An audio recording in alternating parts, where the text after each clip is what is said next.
परमेश्वर की संगति में आप सभी का स्वागत है। इस समय हम लोग मरियम और उसकी बहन मार्था और उसका भाई लाजर के विषय में विचार करेंगे, जो पाया जाता है यूहन्ना रचित सुसमाचार 11 अध्याय। यहाँ पर हम देखते हैं कि एक परमेश्वर के अनुयायी यीशु मसीह पर विश्वास करने वाले घराने के विषय में, जहाँ पर जो परमेश्वर के संतान कहलाए जाने वाले लोगों के मध्य में रहते थे। यहाँ पर लिखे है कि मरियम और मार्था और इनका भाई जो लाजर बीमार था, जिसे यीशु मसीह प्रीति रखता था। जब लाजर बीमार पड़ा तब किसी माध्यम से उनकी बहनों ने यीशु मसीह के पास संदेशा भेजा कि तेरा मित्र जिससे तू प्रीति रखता है वो बीमार है। उस जमाने में कोई मैसेज देने के लिए टेलीफोन या दूरसंचार या और कोई अन्य माध्यम नहीं था। किसी भी तरह से उनकी बहनों ने किसी को भेजकर संदेशा पहुंचाया होगा और हो सकता है इसमें समय कुछ ज्यादा लगा। और लिखा है अतः तीसरे पद में लिखे, अतः उसकी बहनों ने उसे कहला भेजा, हे प्रभु देख, जिससे तू प्रीति रखता है वह बीमार है। यह सुनकर यीशु ने कहा, यह बीमारी मृत्यु की नहीं परंतु परमेश्वर की महिमा के लिए है, कि उसके द्वारा परमेश्वर के पुत्र की महिमा हो। यीशु मसीह तक संदेशा पहुंचा। लाजर, मरियम और मार्था उस स्थान पर रहते थे जहाँ के लोग परमेश्वर के लोग तो कहलाते थे, परंतु उसके पुत्र यीशु मसीह पर विश्वास नहीं करते थे। यहाँ तक वो परमेश्वर पर भी विश्वास नहीं करते थे, जिसके कारण उस स्थान पर यीशु मसीह ने बहुत चमत्कार के काम नहीं कर सके। और ये वही स्थान था जहाँ पर यीशु मसीह को लोगों ने मार डालना चाहा, परंतु इस बीमारी के कारण से उस स्थान पर उस यीशु का, जिसका लोगों ने अनादर किया था, आज महिमा का समय आ पहुंचा था। इसलिए यीशु ने और विलंब किया, और विलंब होने के कारण से हम देखते हैं कि लाजर की मृत्यु हो जाती है। लाजर की मृत्यु होने के बाद उनकी बहनों ने उसका अंतिम संस्कार किया और उसे कब्र में डाल दिया गया। 11 अध्याय और 11वें पद में हम देखते हैं यीशु मसीह ने कहा, उसने ये बातें कही और इसके बाद उनसे कहने लगा, हमारा मित्र लाजर सो गया है, परंतु मैं उसे जगाने जाता हूँ। चेलों से यीशु मसीह वार्तालाप करने लगे, कहने लगे कि हमारा मित्र लाजर सो गया है। और चेले बहुत ही सीधे साधे सरल स्वभाव के इन बातों को समझ भी नहीं पाते थे कि सो जाने का मतलब क्या है।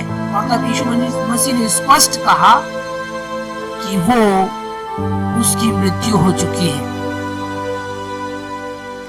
और तब उसने कहा 14वें पद में, तब यीशु ने उनसे साफ साफ कह दिया, लाजर मर गया है और मैं तुम्हारे कारण आनंदित हूँ कि मैं वहां न था। चेले यीशु मसीह के साथ जब चलते थे तो एक प्रैक्टिकल परमेश्वर के कामों को यीशु मसीह के माध्यम से पृथ्वी पर देख रहे होते थे। इसलिए यीशु मसीह ने कहा, अच्छा हुआ कि मैं वहां पर नहीं था।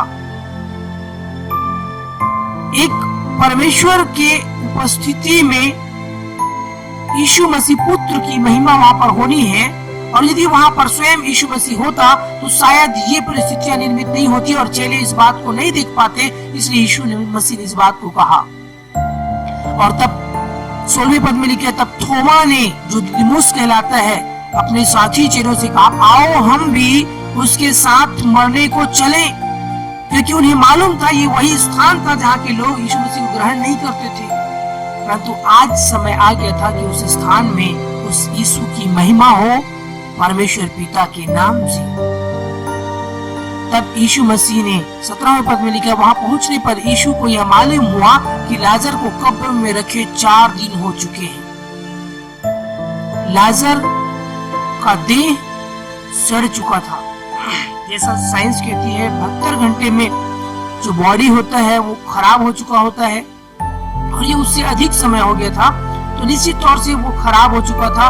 और 18वें पद में लिखा है कि जब वो यीशु मसीह दूर ही में था तब मार्था उससे जाकर मिली,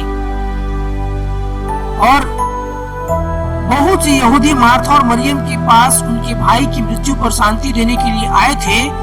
जब मार्था ने यीशु के आने का समाचार सुना तो उससे भेंट करने को गई, परंतु मरियम घर में बैठी रही।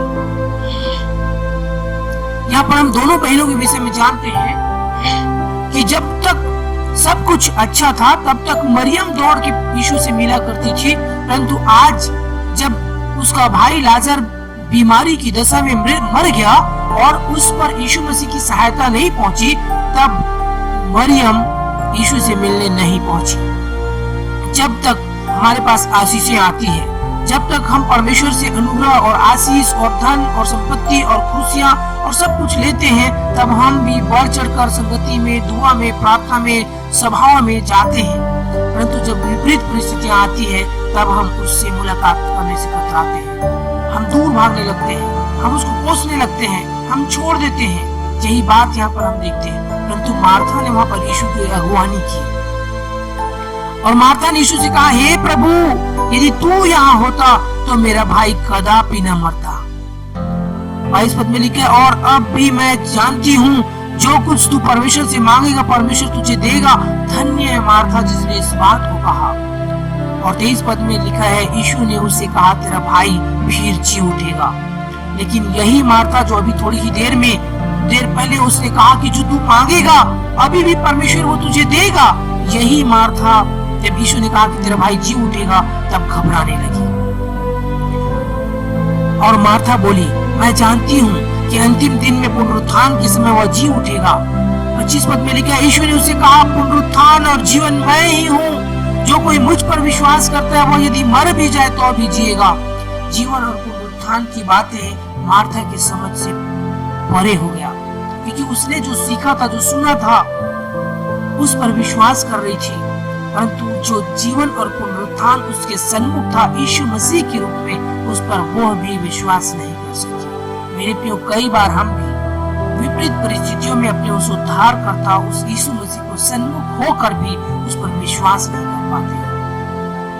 26 आयत में लिखा है, और जो कोई जीवित है और मुझ पर विश्वास करता है वो अनंत काल तक न मरेगा।